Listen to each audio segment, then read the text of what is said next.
Kraft, Kapolei, Hawaii. And I so much enjoy doing these videos. I hope that people enjoy listening to them. And, it's just a way to stay in contact. I wish that we could have a two-way communication. And in the future, I plan to make that happen, where people can come online and I can invite them in.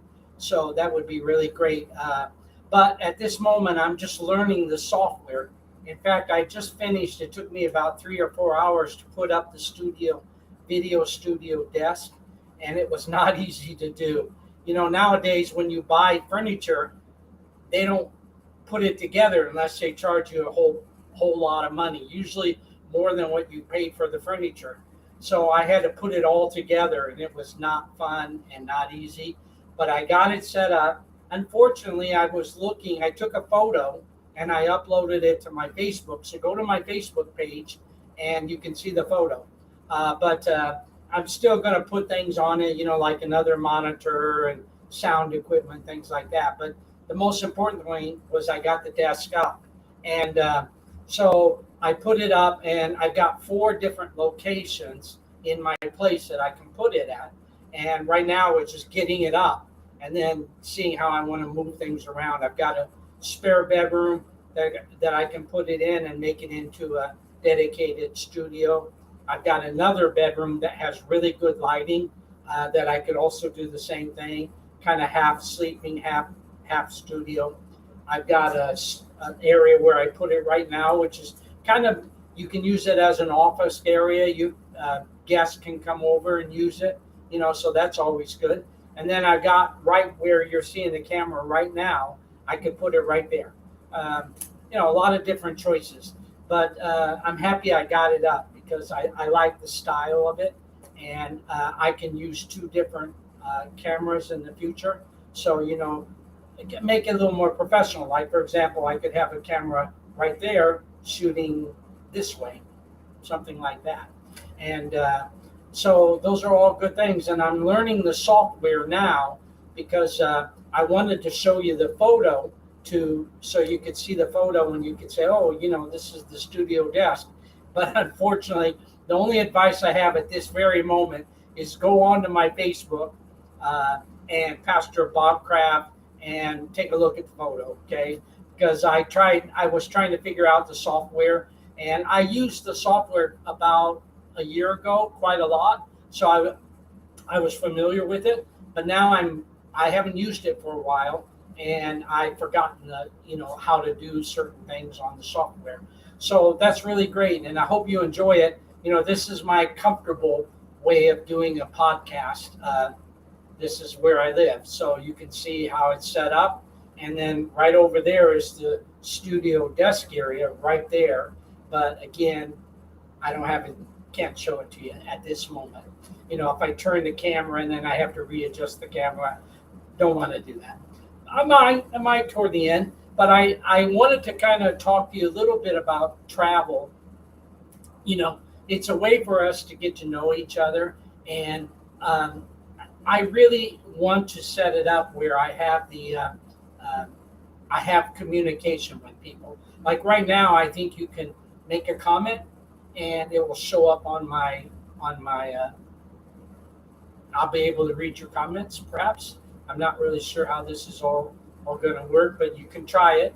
And then if I see your comment, maybe I can read it out and answer it. But I want to have communication with people. And I don't want to travel anymore. Not like I used to, maybe a bit, but even then, that's debatable. So that's going to be a little bit the topic today, was traveling around the world, and to talk to you a little bit about that. I do have the air conditioning on, which is right there, so right at my feet. So the sound, it may affect the sound a little bit. I'm trying it. If it doesn't affect the sound, that's good. If it affects the sound, I'll find out when I play it back. Here's the microphone right here. I can move it a little bit, maybe get better sound. Okay, there you go. Microphone in place. But so I thought I would talk to you a little bit about what it was like traveling. My first trip that I remember taking, where I traveled away from my home, was when I was about about probably 6 or 7, our family went to Florida, from near Chicago down to Florida, and it was during the winter time. So I was very young, but I do remember the trip, and I remember leaving a cold place and going to a place that was warm. We went to Jacksonville, Florida, in about 1964, and stayed in a hotel right on the beach. And I have great memories of that. Excuse me, drink my coffee. But that was the kind of the first time that I knew there was a place outside that was different from where I was from. And I was very young. And then I didn't really travel. Uh, well, I moved to California with my father. My father and mother separated. My father lived in Southern California for about a year and a half, and I went to California, and that was a totally different change. That was where I saw where you could travel and you could live somewhere else and be happy, because I was very happy in Southern California. I was about 9 or 10 years old, and or 11, and my whole life changed. The way people live in Southern California near Los Angeles was totally different than the way they lived near Chicago, and the weather was different. We had fruit trees. We went to the beach and went swimming. And they had a lot of amusement parks there, Disneyland, Knott's Berry Farm. And I just saw that you could live in a different place and be happy. So that was kind of the seed that started me thinking about traveling. My first job, paid position, I was 17 years old. I was just about ready to turn 18, and I was hired by a tennis pro named Nick Bollettieri, who probably is the most famous tennis coach in the world. He just recently passed away about 3 weeks ago, and I was sad to see that. But he hired me, and he sent me to a tennis camp in Massachusetts, which is near Boston, and the East Coast. And I just was only 17 years old, so I was the youngest tennis teacher that he had hired up to that point. And I flew from Chicago or Bloomington, which is where I was from, to Hartford, Connecticut, and then I went and taught tennis at this camp for the whole summer. And then from there, I went down to New York City, and I stayed with some friends in New York City for 2 or 3 months, and I was looking for a tennis job. I couldn't get one because people liked me, but they said I was just too young. So that was in 1975. And at that point, I really think my life changed dramatically, because I wanted to live in a place that was exciting and different, and I knew that I could have a better life. I just never envisioned what the future would be for me, because I've been to between 27 and 30 countries. It depends on whether you consider Macau a country. I was there before Communist China took over. I was in Hong Kong before Communist China took over. And I was in some other places that Taiwan is another one. That's a country in my opinion. So I add those three in as countries. But I never envisioned that I would be able to travel around the world like I did, and it became part of my life. And I became very expert at it in a certain way. So, I went into the military in the 1970s, early 80s. They sent me to Germany twice. I lived in Germany. I loved Germany at that time. I was an adult. I just became an adult. And I had friends there. It was a totally different language, different food. You had the Alps mountains. And so that was when I really changed, I could say, because at that point I knew that I just I could live overseas, over in different countries, if I could figure out how to do it. And ended up going to Mexico City to do a mission trip around that time in the 1980s. Again, that was a different environment. Excuse me, I have a cold. And so that was for about 3 weeks, right around Christmas and and New Year 1985. And I wasn't really felt that I wanted to live in a kind of a Spanish environment. It wasn't, but I enjoyed it and I learned a lot. I loved Europe because I'd been to Europe before for 2.5 years in the Army. I loved Europe. I loved the environment. I loved developed places, where people, it was well developed as a society. The buildings were nice and the streets were nice. And I liked that. And there were restaurants. You didn't really get that in Mexico City. So I wasn't really so drawn to that place. But then I ended up starting to travel in 1987, and I ended up going to many different countries. I think I went 7 countries in Asia, never dreaming that I would move back there just a few years later. But I went there doing church work, Taiwan, China, and China had not really opened up at that point, 1985, 86. Excuse me, still have the flu. And I went to Korea, Japan, Macau, Hong Kong, Philippines, and all those places were different. And I don't know, I wasn't really drawn to Asia, but I did like Japan because it was so well developed. But I didn't feel drawn, but I enjoyed my going around and meeting people for that period of time, which lasted 6 to 9 months, and enjoyed it very much. And went back to the U.S.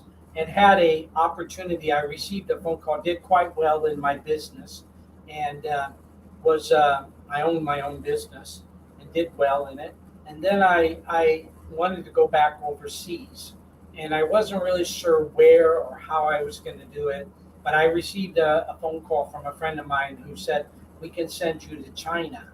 And I had a desire to travel, a strong desire, but I didn't really know where. So as soon as the offer came, I just knew it was right to travel. And I went to Hong Kong and then China. This was 1991, I think it was. I ended up going there and I ended up moving there. And from there, the doors opened. Once I was in Hong Kong, I did a lot of work in China, did a lot of work in some work in Singapore and in Asia in general, Hong Kong. But where the door really opened was where I started to do the church work as a pastor or a missionary with the pro tennis players, because that had been my background. I had played tennis and I coached tennis for many years, decades, and that door opened. And from there, I was able to travel to the countries where the pro tennis players were, and I was able to stay in places who were the locals in those towns. I didn't really enjoy staying in hotels, even though I did a few times. It was mostly with the people who lived there, and I was treated really well. And I love that because you saw things that you wouldn't see if you were a tourist, if you were living with the people who were there, and they treated you great. So those trips were over a 10 or 12-year period. Paris, France, London, England, Melbourne, Australia, Perth, Australia, Sydney, Australia, Marseille, France, Germany, Amsterdam, Tokyo, Japan. And I would swing through certain countries as I was traveling, like Vietnam, Indonesia, Malaysia. So those trips were really great because I lived like the people who lived there, and they treated me like that. And so that really was a wonderful experience. And you went back. Tourists go to a place usually once or twice, and then they never go back because they've already seen it. But I went back year after year for 10 years or more. And so that opened those doors that, opened my eyes. But I really got to the point traveling where, it was like a businessman whose life is traveling, or a pilot, I had my bag ready to go. I knew how to pack, so I could carry one bag, and I could easily do things, and I could just go, and that's how I lived. And so the travel part became second nature to me, whereas most people would say, oh, I'm going to go, like, say, go to McDonald's in my town and get a hamburger. My idea was I'm going to go to Paris, okay, like tomorrow, from Hong Kong to Paris. And that's how my traveling was for me. It became so easy for me.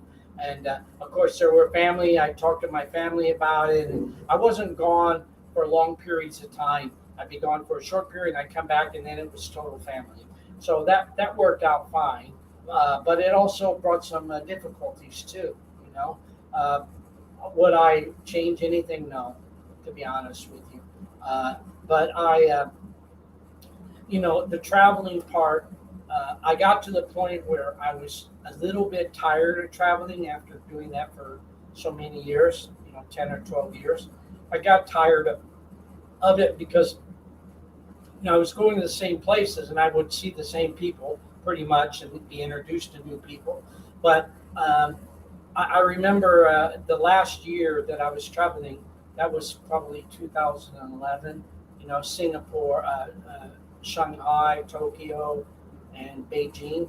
And I almost had 3 airplane crashes all in a short period of time on different flights. And that made it so that I didn't want to travel anymore. It was like God was saying, it's time for you to stop. And plus, I spent more time with the family, and all the time with the family. So what happened was on one flight in London, we were landing, going into London, and as we're landing, a bolt of lightning hit the plane, and it was like a huge boom. And I'll never forget, the whole plane was totally silent, not a word said by anybody. There wasn't any even screaming, because it happened so fast, and we just thought it was a bomb. We didn't really know what happened, but it was lightning that hit the plane as it was approaching the runway. And then the second one was Philippine airline. I think I was flying to flying to Korea, Seoul, Korea, and the engines on the plane went out. Both engines. It was a 2-engine jet, and all of a sudden we're flying. We're up high, and you don't hear the engines. There's nothing. It's silence, and the engines were totally. Both engines went out. Don't ask me why, but then the plane just was coasting, you could say, while the pilots were trying to restart the engines. Who ever heard of that? And I was scared. Who wouldn't be? But then they got the engine started, and then we landed, and that was like, no, I didn't like that at all. And then the third flight, and this all happened within about a 3-month period of time on different airlines. The third time I was flying from, I think, the U.S. back to Hong Kong.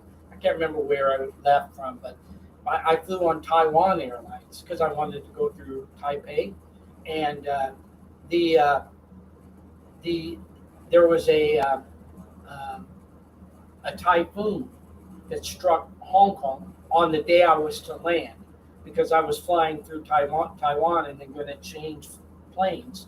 And I told them, and I was talking to my wife back in Hong Kong, who told me what was happening in Hong Kong. And she said it's the worst typhoon signal. It's called the signal number 10 that you can have. We have it right now. And then I went to the airlines and I said, I don't want to fly to Hong Kong. I want to stay here, and I want to be put up in a hotel. And they said, no, the flight is fine to go to Hong Kong. We'll fly out. And I said, listen, I just talked to someone in Hong Kong who said we have a Typhoon 10.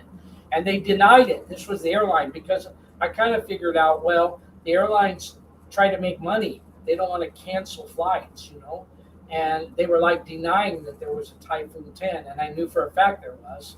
And I said, well, I'm staying. I'm not getting on that airplane. And it turned out the plane left without me. They said, well, you can stay here, but you'll have to pay for your own hotel. I mean, isn't that terrible? So I said, no problem. So because I wanted to see Taiwan anyway. So I stayed there about 3 or 4 days while the typhoon passed through Hong Kong. And then that flight that I was to take out and that I didn't get on, it landed in Hong Kong, thank God. But it was the last flight to fly into Hong Kong and to fly out of Taipei.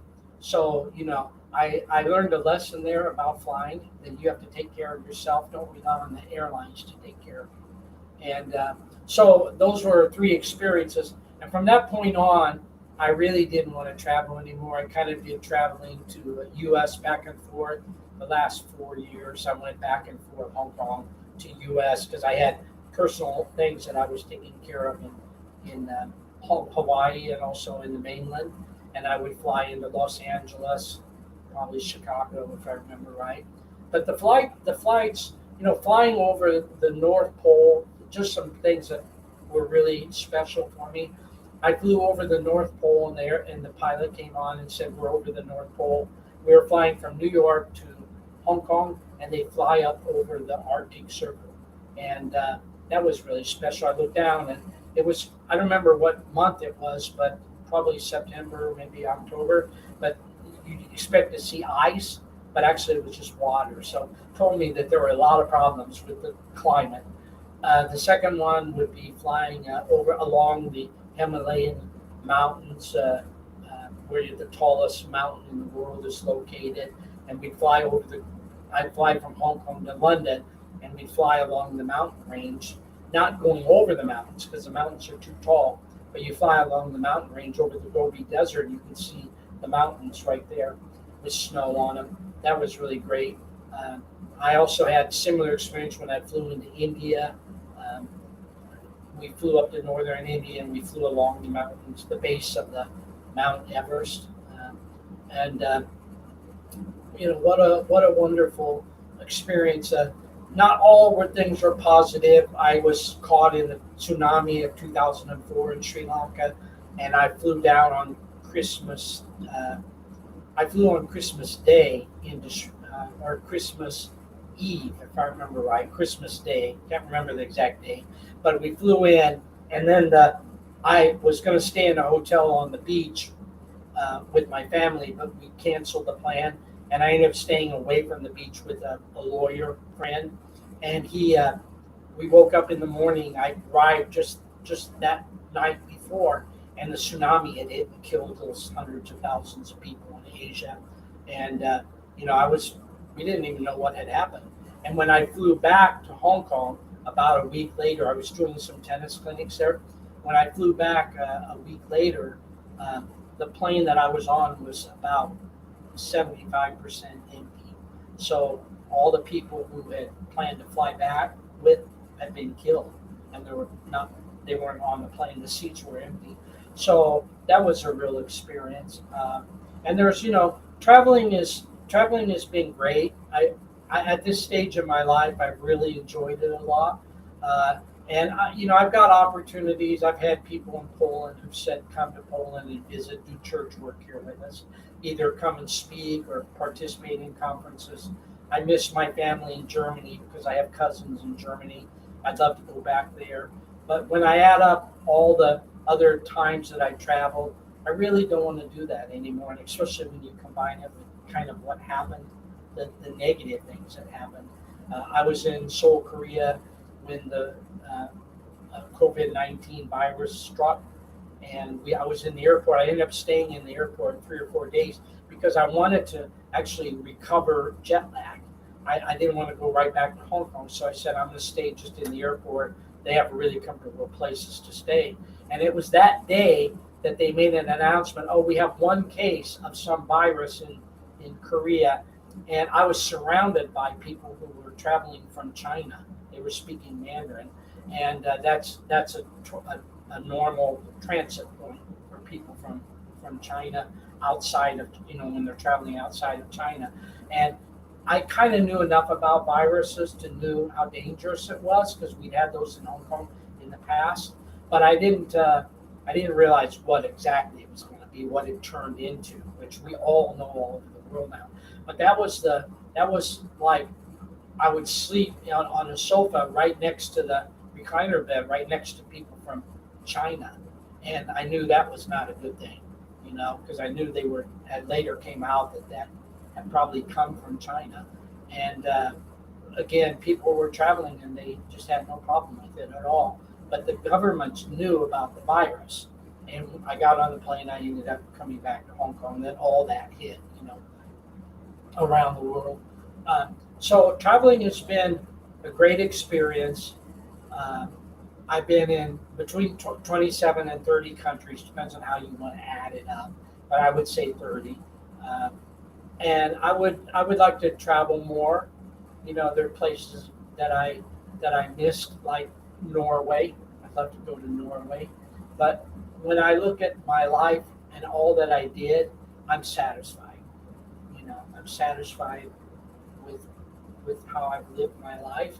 And I just want to say that to all those people who are listening, thank you for following along. I hope I didn't bore you with my travel, but it's been a good life, and I've been very, very fortunate. So thank you very much. And, if you want to put down a comment where, like, maybe your favorite place that you've gone to in the world, favorite city or favorite country, that would be really great. One of the reasons I'm doing these videos is because I want to try to connect with people around the world, especially people I met in the past who treated me so well. I stayed with people, I stayed in their houses, and I miss them very much. But, it's just a different point in my life. And I would like to be able to, through the internet, be able to connect with people so we could have a video and we could talk. Well, what's happening in, Australia? What's happening in Paris? What's happening in New York City? What's happening in Hong Kong? It would be great to hear that from people. So I think that's kind of something I want to do, and I hope you're part of that. So thanks a lot, everybody, and hope you've enjoyed it. And we're going to end the video now. Take care of yourself.